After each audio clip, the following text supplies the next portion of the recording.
Good? All right, this is my first interview. Okay, I've never done anything like this. This is my first bike week.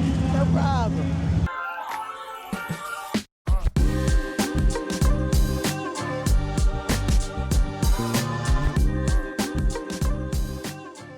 First, you gotta get your cherry pop.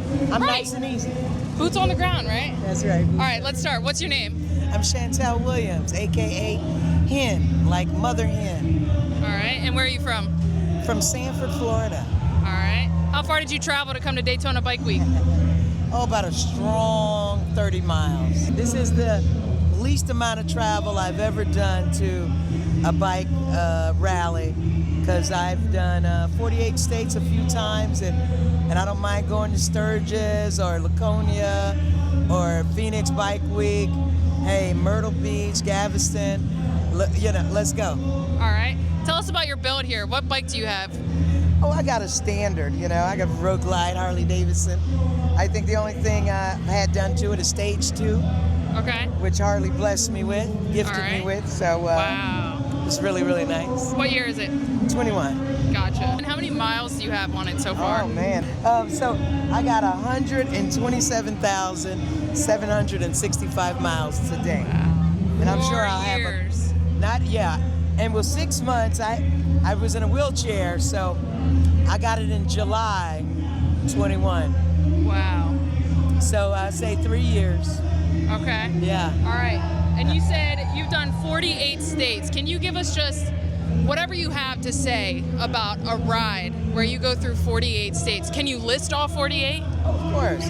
I've done it 4 times consecutively, and I've done it a total of 8 times broken up. So the first time I did it, I left Florida, Maine, Milwaukee, Huntsville, Alabama, Oklahoma, North Dakota, Montana, Oregon, Idaho, Washington. Take that back. I hit Oregon coming back. Utah, Nevada, California, New Mexico. Phoenix was my last state. New Mexico was my last state on that first 48. Okay. But I will tell you, the first time I did 48 states, I had only been riding bike 8 months. Wow. And it was life-changing. It was, the person that left Florida wasn't the person that came back. I can't imagine. If you have one word to describe that experience, can you even sum it up in one word? Present. Present? Present. To be, never mind what's going on last week or in the future, right now is what matters. And to be able to keep that is, I think, certainly what kept me alive. But it's even the word itself, the present, right? To be present. Yep. To sum it up, yeah. And I think since I've been here in Daytona, speaking with you, doing this interview, that's the most present I have felt thus far. So I appreciate that. Thank you. Hey, we're in this moment right now as it is. It's hard to do that nowadays. Everyone wants things yesterday, and no one understands what it means to feel that way. Yeah. So, how long have you been riding? You said you started. 10 years. Okay. I started when I was 40. I'm a mother of 16 children. 10 years. Wait, I thought you were only 45. I'm 18. I have 32 years experience at it, though. Aside from riding, I know there's more to your character than that. So could you share with us what makes you you more than just riding? Well, like I'm a mom first, I'm a wife and all, and then and those are just the layers of me, and mother being a big layer, and motorcycling in the last 10 years have been another big layer, and I'm still becoming, I don't think anybody who's just set, they're no longer growing. For sure. Go ahead and die. Yep. But to become, and I would say to sum me up is just that. I hope I know more even tomorrow, but I'm enjoying it. A lot of it's tough, but if it was easy, everybody'd be doing it, So I appreciate the times that people are just interviews. Yeah. It allows me sometimes to just kind of hear myself. Yeah. And it feels good Sleep feels way too good for me to leave my house and have a bad time. And for me personally, I want to know this for myself. What do you recommend? How do you advise someone to be in the present? Do you ever catch yourself not being in the present? And what do you do to get yourself in the present moment to have that awakening of like, okay, I'm here right now, right here. Like, how do you get in the present moment? To know I only control me. Okay. To, you know, because I can want people to do this and that, and I got enough people either on payroll or my children to I think can make it happen, but sometimes it doesn't. And so I gotta remember, hey, you control you, do your part, and try to just, if I'm trying, for instance, running a restaurant, I have a contract with people, hey, this is what I expect, you want payment, this has to get done. If it doesn't, I have to do it. And that I'm then keeping the money. I try to be that rigid. Doesn't always happen that way. Yeah. And so I gotta really remember just to know that I control me and I'm in control of my happiness. And just I think saying that every now and then just makes me remember it. You know, it's enough time in the day to get things done. And what I don't, I'll get tomorrow. All right. You know? One of my last questions, I won't hold you too long, but Good. any advice for any new riders, seasoned riders? What advice do you have? Ooh. Shut up and ride. And when I say shut up and ride, is shut this up. Don't overthink it. Go with this. If you're scared, yeah. Don't let scared stop you. You need courage. The only thing builds courage is fear. But if you stop, you don't build courage. You have to push yourself through it. You're comfortable. You don't start off comfortable. You start off in discomfort. Then comes comfort. Then you've learned things along the way.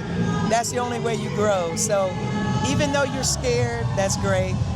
If I wasn't scared, I wouldn't be out here. But I just don't let it stop me. So shut up and ride is my advice. And embrace the suck. Yeah. Oh yeah. Listen, you remember the pandemic.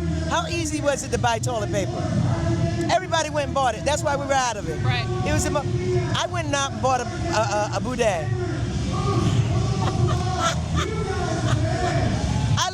I use that. That's efficient. I was like, I only wanted to go to the bathroom, wouldn't go home and go to the bathroom though. But it's nothing new under the sun. So people have solved these issues we're dealing with before. You're not the first. Right. Take your time, stay present, you control, figure it out, know enough people, and boots on the ground. If you don't know enough people, get out and know enough people. You create the bridges you build, you know? Don't wait for it, don't be cattle. Mm-hmm. Don't only go by the GPS. Look where you gotta go, okay, I'm down 95 and I'll make a exit off 24. Don't look back at your GPS. Take a look at the scenery, you know? Yeah. So, shutting up and riding, for sure. I love that. I love it. Well, thank you so much. Can I give you a hug? Thank you. Thank you so much. Be conscious, just for some of the things, like I said, we're saying, but it is some of the things I use. If I had met me 15 years ago, even 10 years ago, but I realized I had to go through something in order to be who I am today. Yeah. You know, although people can learn from me, sometimes still they go through what they got to go through to become who they are. So. Of course. Yeah. You got to go through all 48 states and you'll find yourself. Yeah. Yeah. I think I found myself in the first 20 though. Really? Oh, I was about as black as this bag. You couldn't tell my eyebrows from my skin. I had a pipe burn, I had heat rash, and I had windburn. And I had only been riding bike 8 months. So how far did you go? How many hours did you go a day? Did you stop? So, yeah, I did. And what I did, I had to, remember what I say, you gotta shut up your brain, because my brain always told me I couldn't do it. Every day, oh, you can't do it. And every day I had to shut it off. And the 7th day was my biggest day, because I was in Huntsville, Alabama, and it was 700 miles home. or 700 miles to Oklahoma City.